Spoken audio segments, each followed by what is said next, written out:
प्यारी चिड़िया नदी के किनारे बैठी नदी से मछलियाँ पकड़ रही थी। प्यारी चिड़िया का व्यवसाय था मछलियाँ पकड़ना और उसे बेचना। प्यारी चिड़िया हर रोज सुबह से ही मेहनत करती, घर के काम भी करती और बाहर आकर मछलियाँ पकड़कर बेचा करती। हालांकि प्यारी चिड़िया की एक बेटी थी जो बड़ी हो चुकी थी। वह अक्सर अपनी माँ की मदद किया करती थी। प्यारी चिड़िया सुबह होते ही मछलियाँ पकड़ने चली आती थी और प्यारी चिड़िया की बेटी घर के काम करती, साफ सफाई करती। एक रोज इसी तरह से प्यारी चिड़िया मछलियाँ पकड़ रही थी। काफी मछली पकड़ने के बाद चिड़िया अब अपने दुकान पर आ जाती है। प्यारी चिड़िया की मछलियाँ अच्छी कीमत में बिका करती थी, पर उसके बावजूद भी प्यारी चिड़िया का कोई मुनाफा नहीं हो पा रहा था, क्योंकि प्यारी चिड़िया के जिंदगी की डोर कहीं न कहीं जंगल के कब्बो कव्वे और गिन्नी के पंखों में थी। एक रोज सुबह सुबह प्यारी चिड़िया मछलियाँ पकड़ने जा रही थी कि तभी वहाँ पर गिन्नी कव्वी पहुँच चुकी थी। अरे ओ प्यारी, कहाँ जा रही है सुबह सुबह? सुना है तेरी मछलियाँ कुछ ज्यादा अच्छी कीमत पर बिक रही है। तूने जो कर्ज हमसे लिया था, तूने वो कर्ज भी नहीं दिया और घर के किराए के पैसे भी नहीं दे रही। आज मैं वसूली करने आई हूँ। तू तो आने से रही, इसलिए मुझे ही आना पड़ा। एक तो पैसे दो, ऊपर से तुम्हारे आगे पीछे भी नाचना पड़ता है। गिन्नी बहन, अभी मेरे पास पैसे नहीं। आप तो जानती हैं मैं अपनी बेटी को पढ़ाई करवा रही हूँ। जंगल के मिठू को मुझे पैसे देने पड़ते हैं बिटिया के पढ़ाई के। मेरे पास ज्यादा पैसे बच नहीं पा रहे। मैं घर के किराए के पैसे आपको दे देती हूँ, पर जो मैंने आपसे पैसे ले रखे हैं उसका मैं अभी नहीं दे पाऊंगी। ये तो कैसी बातें कर रही है? एक तो सुबह से उठकर तेरे घर पर आई हूँ, ऊपर से 1000 रुपए देने के लिए भी मना कर रही है। 10,000 रुपए के 1000 बनते हैं। 1000 रुपए वो दे दे और 2000 रुपए इस घर के दे दे, नहीं तो आज तुझे और तेरी बेटी दोनों को घर से बाहर निकालूंगी। नहीं नहीं गिन्नी बहन, ऐसा बिल्कुल मत करो। आप बस आज रुक जाओ। शाम के वक्त मछलियाँ बेचने पर जो भी पैसे बनेंगे मैं आपको दे दूंगी, आपके पूरे पैसे दे दूंगी। इस तरह से कहने के बाद प्यारी चिड़िया उड़ान लगाती हुई नदी के किनारे आ जाती है और उदास होकर, आज अगर मैंने मिठू को उसकी ट्यूशन के पैसे नहीं दिए तो वो मेरी बेटी को पढ़ाने से मना कर देगा, और अगर गिन्नी कव्वी को नहीं दिए तो वो तो घर से ही निकाल देगी। अपनी बेटी को समझा लूंगी, जिंदगी की सीख उसे मैं ही दे दूंगी। मिठू के पैसे तो नहीं बन पाएंगे, गिन्नी कव्वी को पैसे देने ज्यादा जरूरी है। इस तरह से कहने के बाद प्यारी चिड़िया अपना जाल फेंकती है और मछलियाँ पकड़ना शुरू कर देती है। पर आज तो प्यारी चिड़िया के जाल में मछलियाँ ही नहीं फंस रही थी। बहुत समय बाद 2 मछलियाँ फंसी, जिसे लाकर प्यारी चिड़िया बेच देती है, पर उसके पैसे बहुत कम बनते हैं। आज प्यारी चिड़िया के पास सिर्फ 200 रुपए थे। प्यारी चिड़िया बहुत ज्यादा डर रही थी। प्यारी चिड़िया अपने घर पर थी। वह जानती थी कि गिन्नी कव्वी किसी भी वक्त आ सकती है। माँ, आज खाने में क्या बनाना है? आपने बताया नहीं और राशन भी पूरे खत्म हो चुके थे। मैंने आपसे कहा था कि आते वक्त चावल के दाने, दाल के दाने या कोई सब्जी ले आना, पर आप तो कुछ लेकर नहीं आए। तो मुझे पैसे दे दो, मैं ही ले आती हूँ। आप बहुत ज्यादा थक गए हो। नहीं पीहू, आज कुछ भी नहीं बनेगा। आज ट्यूशन के टीचर तुम्हें कभी भी ना पढ़ाने का कहकर जाने वाले हैं, और जंगल की गिन्नी कव्वी हमें घर से बाहर निकालने वाली है, क्योंकि आज वह अपने पैसे 3000 रुपए लेने आएगी। मेरे पास सिर्फ 2000 रुपए हैं और 200 रुपए आज की कमाई। सुबह सुबह वक्त आई हुई थी गिन्नी कव्वी और उसने कहा है आज अगर मैं उसके पैसे नहीं दूंगी तो वो हमें घर से बाहर निकालेगी। इस तरह से प्यारी चिड़िया अपनी बेटी के साथ बातें कर ही रही थी कि तभी वहाँ पर जंगल का मिठू आ जाता है, जो प्यारी चिड़िया की बेटी को पढ़ाया करता था। मिठू भैया, ये रहा आपका 200 रुपए। अब से आप पीहू को पढ़ाने मत आना।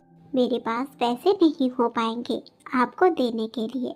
आपके 1 महीने की फीस 200 रुपए मैं दे देती हूँ। कल से आप मत आना। ठीक है प्यारी बहन, अगर आपको अपनी बच्ची को मुझसे नहीं पढ़वाना तो ना से ही जंगल में बहुत सारे पक्षी हैं जो मुझसे पढ़ना चाहते हैं। बहुत ही कम पैसे में तुम्हारी बच्ची को मैं पढ़ा रहा था। मुझे लग रहा था कि तुम्हारी बच्ची बहुत होनहार है, पर तुम तो अब 200 रुपए देने पर भी नौटंकी कर रही हो। तो फिर ठीक है, कल से मैं नहीं आऊंगा। बाकी मैंने तुम्हारी बेटी को बहुत अच्छी सीख दे रखी है, आगे जीवन में चलकर उसके काम जरूर आएंगे। मिठू भैया, आप इस तरह से उदास मत होइए। मुझे मालूम है कि आपने मेरी बच्ची को अभी तक कम पैसे में बहुत अच्छी पढ़ाई करवाई है। आप मेरी मजबूरी को समझिए। मेरे पास पैसे नहीं हो पा रहे आपको देने के लिए। आज हो सके तो हम ये जंगल छोड़कर भी चले जाएंगे, क्योंकि गिन्नी कवि के इस घर के किराए के पैसे भी मेरे पास नहीं हो पा रहे। और आज गिन्नी बहुत गुस्से में है, वो जरूर मुझे आज घर से बाहर निकालेगी।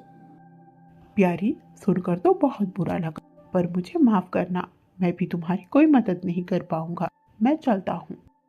इस तरह से कहने के बाद मिठू वहाँ से चला जाता है। इधर प्यारी चिड़िया और उसकी बेटी परेशान बैठी हुई थी कि तभी वहाँ पर गिन्नी और कब्बू दोनों चले आते हैं। गिन्नी कभी प्यारी से कहती है, अरे ओ प्यारी, चल अब पैसे दे। शाम के वक्त देने का कहा था तूने, शाम से रात हो गई और तू देने नहीं आई। मुझे मजबूरन ही दोबारा तेरे पास आना पड़ा। 1 महीने से ऊपर हो गए हैं और तू है कि पैसे देने का नाम ही नहीं ले रही। चल अब पैसे निकाल। टोटल 3000 रुपए होते हैं। 2000 इस घर के किराए के और 1000 जो 10,000 रुपए तूने मुझसे लिए थे उसका ब्याज बनता है। दे दे मुझे। गिन्नी बहन, मेरे पास उतने पैसे नहीं हैं। मेरे पास आपको देने के लिए सिर्फ 2000 रुपए है। आज मेरी कमाई अच्छी नहीं हुई और तालाब से मछलियाँ भी नहीं निकली। आज तो मेरी किस्मत ही खराब थी, तो मैं आपको 1000 रुपए और नहीं दे पाऊंगी। 2000 रुपए मेरे पास हैं, वो आप रख लो। प्यारी, बहुत नाटक हो गया है तेरा। सुबह ही तूने कहा था कि शाम के वक्त पूरे पैसे देगी और अब 1000 रुपए देने से मना कर रही है। बस अब ये नाटक नहीं चलेगा। मेरे पूरे के पूरे पैसे दे और ये घर खाली कर। प्यारी चिड़िया गिन्नी को बहुत समझाती है, पर उसके बावजूद गिन्नी और कब्बू दोनों नहीं मानते। ना चाहते हुए भी प्यारी चिड़िया को थक हार कर उसका पुश्तैनी हार, जो अभी तक प्यारी चिड़िया ने संभाल कर रखा था, उसे कब्बू और गिन्नी को देना पड़ता है। उस हार से ही कब्बू और गिन्नी ने जो भी उसने कर्ज दिए थे वह सारे पैसे वसूल लेते हैं। जिसके बाद कब्बू और गिन्नी प्यारी चिड़िया और उसकी बेटी दोनों को घर से बाहर कर देते हैं और वहाँ से चले जाते हैं। माँ, ये कब्बू और गिन्नी तो बहुत बुरे हैं। आपका पुश्तैनी हार भी ले लिया और घर से बाहर भी निकाल दिया। ऐसा मत बोल पीहू। गिन्नी ने हमारी बहुत समय तक मदद की है। काफी वर्षों तक हमने इस घर में रहा। आज शायद गिन्नी को पैसे की कुछ ज्यादा ही जरूरी नहीं हो, इसीलिए ऐसा बर्ताव कर रही है। पर कोई बात नहीं, ये दिन तो आज आने ही वाला था। मैंने तो सोच ही रखा था। जब आज की दिहाड़ी नहीं बनी, मैं जान गई थी कि आज गिन्नी हमें घर से बाहर जरूर निकाल देगी। इस तरह से अफसोस करने से तो कुछ नहीं होगा। चल किसी दूसरी जगह पर चलते हैं जहाँ पर हम अपना घर बना सकें। इस तरह से कहने के बाद प्यारी चिड़िया और पीहू दोनों ही उड़ान लगाना शुरू कर देती है। काफी समय तक उड़ान के बाद दोनों एक दूसरे जंगल में पहुंच जाते। रात भी गुजर चुकी थी, सुबह का वक्त हो गया था। इस नए जंगल में आ जाने के बाद अब प्यारी चिड़िया कौन सा व्यवसाय करे, उसे समझ नहीं आ रहा था। इस नए जंगल में आने के बाद प्यारी चिड़िया अपनी बेटी के साथ एक पेड़ के खोखर वाले घर में रहती थी, जिसका प्यारी चिड़िया को कोई किराया नहीं देना पड़ता था। पर इस घर में प्यारी चिड़िया को खतरा हर वक्त रहता था, किसी शिकारी पक्षी का और सांप का भी। प्यारी चिड़िया और उसकी बेटी ने कल रात से कुछ नहीं खाया था, जिसकी वजह से प्यारी चिड़िया उड़ान लगाते हुए फल का जुगाड़ कर रही थी। उसे एक फल मिल भी जाता है, जिसे वह लाकर अपनी बेटी पीहू को देती है। दोनों ही उस फल को खाते हैं, उनका पेट भर जाता है। शाम का वक्त होते ही प्यारी चिड़िया अपनी बेटी पीहू से कहती है, पीहू बेटा, हम इस नए जंगल में तो आ गए हैं, पर इस जंगल का रहन सहन और यहाँ हमें कौन सा व्यवसाय करना चाहिए, इसके बारे में हमें कुछ भी मालूम नहीं। और एक तो खोखर वाला घर, बहुत डर लगता है जब भी तुम्हें अकेला छोड़कर जाती हूँ, किसी शिकारी पक्षी का या किसी सांप का, जो तुम्हें या मुझे अपना शिकार बना लेंगे। तुम यहाँ इस घर के अंदर सतर्क रहना, और अच्छा तो यही होगा कि जब तक मैं लौट कर ना आऊँ तब तक अपनी आंखें खुली रखना, सोना मत। मैं देखती हूँ कि इस जंगल में हम कौन सा व्यवसाय कर सकते हैं। ठीक है माँ, आप चिंता मत करो, मैं बहुत अच्छी तरह से खुद का ध्यान रखूंगी और आप भी अपना ध्यान रखना। इस तरह से पीहू कहती है। प्यारी चिड़िया वहाँ से चली जाती है, दूर उड़ान लगाती है और समझने की कोशिश करती है कि आखिर इस जंगल में व्यवसाय किसका किया जाए। प्यारी चिड़िया मछलियाँ पकड़ने में बहुत माहिर थी। इस जंगल में भी वो एक ऐसे नदी की तलाश कर रही थी जहाँ पर ढेरों मछलियाँ हों, जिसे पकड़कर वह दूसरे जंगल और इस जंगल में बेच सके।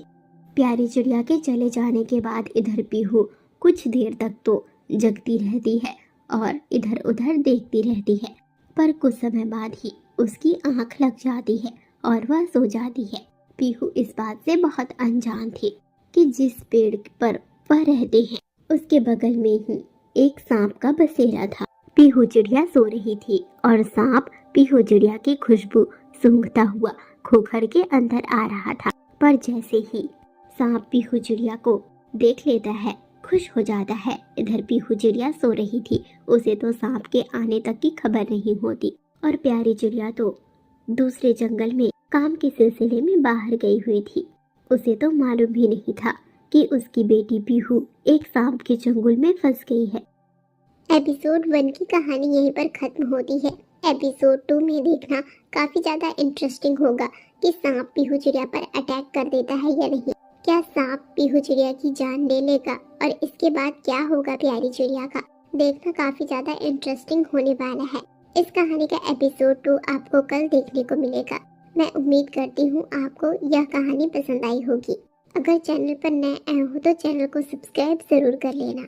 ये रहे हमारे प्यारे प्यारे सब्सक्राइबर्स के प्यारे प्यारे कमेंट। आप सभी कमेंट करने वालों का बहुत बहुत धन्यवाद। दोस्तों, अभी तक आपने सिर्फ अपना नाम ही कमेंट में बताया है और अब आपको कमेंट के साथ आप कौन से शहर से मेरी ये कहानी देख रहे हैं यह भी बताना होगा, जिससे मुझे भी पता चले कि मेरी ये कहानियाँ कौन कौन से शहर के लोग देख रहे हैं। तो अपना नाम भी कमेंट करें और आप किस शहर से ये कहानी देख रहे हैं उसे भी कमेंट में ज़रूर बताएं।